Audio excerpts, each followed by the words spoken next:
जो कुछ भी बिहार के मंत्री, शिक्षा मंत्री ने जो कुछ कहा है रामचरितमानस को लेकर, उसे स्वीकार नहीं किया जा सकता है। स्पष्ट हमारा ये आग्रह होगा उन लोगों से, किसी भी इस तरह बयान जो धार्मिक भावना को ठेस पहुंचाने वाला हो, जिससे लोगों की भावनाएं आहत हो रही हो, उससे बचना चाहिए। समझता हूँ तेजस्वी यादव जी को इसमें आगे आना चाहिए और अपने मंत्री को कहकर उस बयान पर खेद प्रकट करवा दें, उस बयान को वापस करवा दें। मैं इसको इस ढंग से तुलना करना उचित नहीं समझता। कांग्रेस पार्टी हो या आरजेडी हो या जो धर्मनिरपेक्ष पार्टियां हैं, कभी धार्मिक आधार पर राजनीति नहीं करती है और उसे ध्यान में रखकर कोई टीका टिप्पणी भी नहीं करती है। अब किन परिस्थितियों में चंद्रशेखर जी ने इस तरह का बयान दिया रामचरितमानस को लेकर, मैं समझता हूँ उन्हें खुद ही आगे आकर अपनी स्थिति को स्पष्ट करनी चाहिए। नमस्कार, आप न्यूज फाउंडेशन देख रहे हैं। मैं हूं आपके साथ वंदना। बिहार सहित पूरे देश भर में नीतीश तेजस्वी के मंत्री प्रोफेसर चंद्रशेखर का विरोध किया जा रहा है। जिस तरह से उन्होंने विवादित बयान दिया है रामचरितमानस को लेकर के, लोग कहीं न कहीं पुतला दहन भी करते नजर आ रहे हैं, कहीं रामचरितमानस का पाठ भी कर रहे हैं और यह जाहिर कर रहे हैं कि जिस तरह से सनातन धर्म को लेकर के उन्होंने जो बयान दिया है वो बयान वापस लें, नहीं तो जो जनता है वो माफ़ नहीं करेगी। हालांकि प्रोफेसर चंद्रशेखर अभी भी अपने बयानों पर अड़े हुए हैं। उन्होंने कहा है कि हम कोई गलत बात नहीं कहे हैं, हम बयान को वापस नहीं ले सकते हैं। इस विषय पर हमारे साथ बात करने के लिए हैं कांग्रेस के बिहार विधान परिषद के सदस्य प्रेमचंद मिश्रा। और ये जो राजनीति आप लोग करते करते धर्म की राजनीति करने लगे, किस स्तर पर जाने लगा है? क्योंकि 7 घटक दल मिलकर के आप लोग महागठबंधन की सरकार चला रहे हैं, लेकिन नैया बीच में ही डगमग डगमग कर रही है। और कोई नैया डगमग वाली बात नहीं है, लेकिन कांग्रेस पार्टी का भी स्पष्ट मानना है किसी भी धर्म ग्रंथ, भगवान के संबंध में सोच समझकर ही कुछ बात को टिप्पणी करनी चाहिए। जो कुछ भी बिहार के मंत्री, शिक्षा मंत्री ने जो कुछ कहा है रामचरितमानस को लेकर, उसे स्वीकार नहीं किया जा सकता है। कहीं न कहीं लोगों की भावनाएं इससे आहत हुई हैं और कांग्रेस पार्टी की भी ये इच्छा है कि चंद्रशेखर जी अपने उस बयान को लेकर खेद प्रकट करें और स्थिति को स्पष्ट करें। सिर्फ भावनाओं को ही चोट उन्होंने नहीं पहुंचाया है, बल्कि धर्म के साथ उन्होंने खिलवाड़ किया है। एक धर्म को, एक पौराणिक चीज़ों को लेकर के आप राजनीति कर रहे हैं, क्या मुद्दे कम पड़ गए क्या? इसलिए मैंने कहा ना कि किसी भी धर्म ग्रंथ, किसी भी धर्म से जुड़े देवी देवतागण के संबंध में कोई भी टिप्पणी बिना सोचे समझे नहीं करनी चाहिए। राजद तो समर्थन कर रहा है। नहीं, राजद समर्थन नहीं करेगा। जगदानंद सिन्हा तो कर रहे हैं ना। नहीं, उनको नहीं करना चाहिए। स्पष्ट हमारा ये आग्रह होगा उन लोगों से, किसी भी इस तरह बयान जो धार्मिक भावना को ठेस पहुंचाने वाला हो, जिससे लोगों की भावनाएं आहत हो रही हो, उससे बचना चाहिए। तो मैं समझता हूँ तेजस्वी यादव जी को इसमें आगे आना चाहिए और अपने मंत्री को कहकर उस बयान पर खेद प्रकट करवा दें, उस बयान को वापस करवा दें।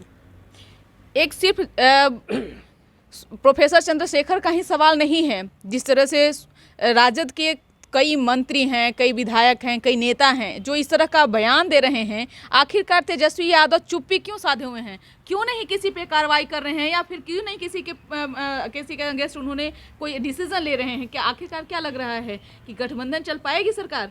नहीं, गठबंधन तो सरकार चली रही, आगे भी चलेगी।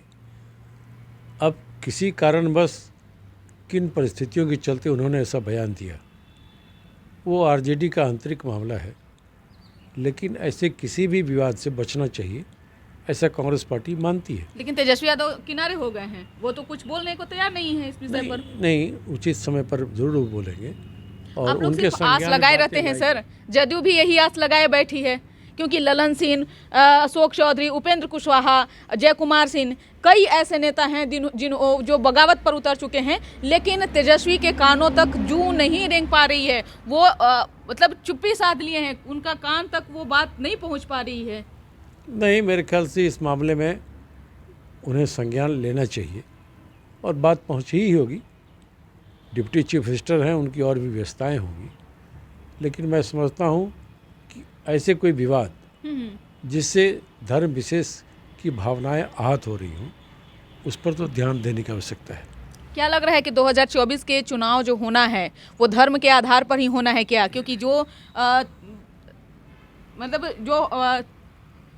टिप्पणी जो की जा रही है, जो बयान दिया जा रहा है, जो बातें कही जा रही है, तो क्या अब बीजेपी को लेकर के आप लोगों का कहना रहता है कि धर्म की राजनीति करते हो, क्या उसी तर्ज पे अब आप लोग भी चलना शुरू कर दिए हैं? नहीं, मैं इसको इस ढंग से तुलना करना उचित नहीं समझता। कांग्रेस पार्टी हो या आरजेडी हो या जो धर्मनिरपेक्ष पार्टियां हैं, कभी धार्मिक आधार पर राजनीति नहीं करती है और उसे ध्यान में रखकर कोई टीका टिप्पणी भी नहीं करती है। अब किन परिस्थितियों में चंद्रशेखर जी ने इस तरह का बयान दिया रामचरित्र मानस को लेकर, मैं समझता हूँ उन्हें खुद ही आगे आकर अपनी स्थिति को स्पष्ट करनी चाहिए।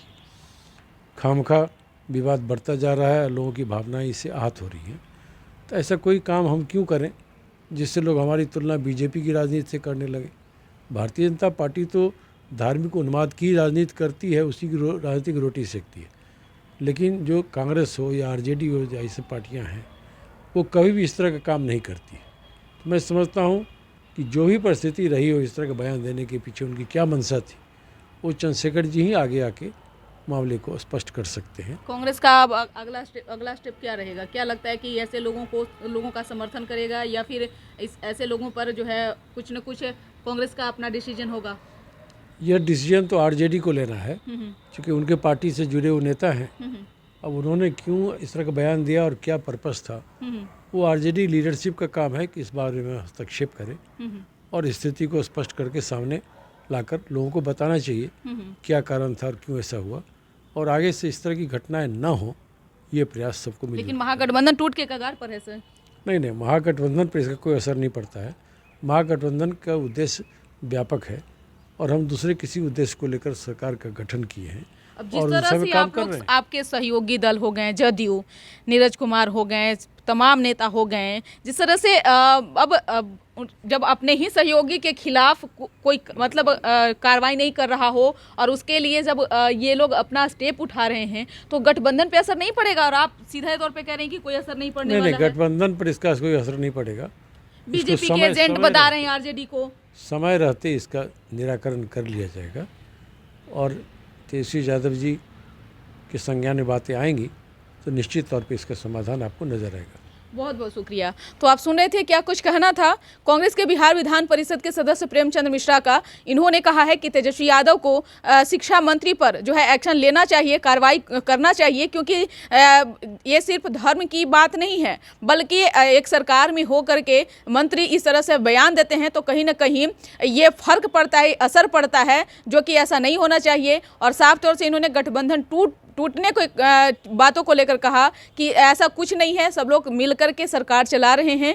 लेकिन जो स्थितियां बनी हुई है महागठबंधन में, ऐसा नहीं लगता है कि यह सरकार जो है ज़्यादा दिनों तक चल पाएगी, क्योंकि आपस में ही इनकी सहमति नहीं बन पा रही, आपस में ही नेता एक दूसरे पर कटाक्ष करते नजर आ रहे हैं। तो यह तो भविष्य के गर्भ में ही है। इस गर्भ बस इतना ही। बने रहिए न्यूज़ फाउंडेशन के साथ। तब तक के हमारे चैनल को सब्सक्राइब नहीं किए हैं तो कर लीजिए। धन्यवाद।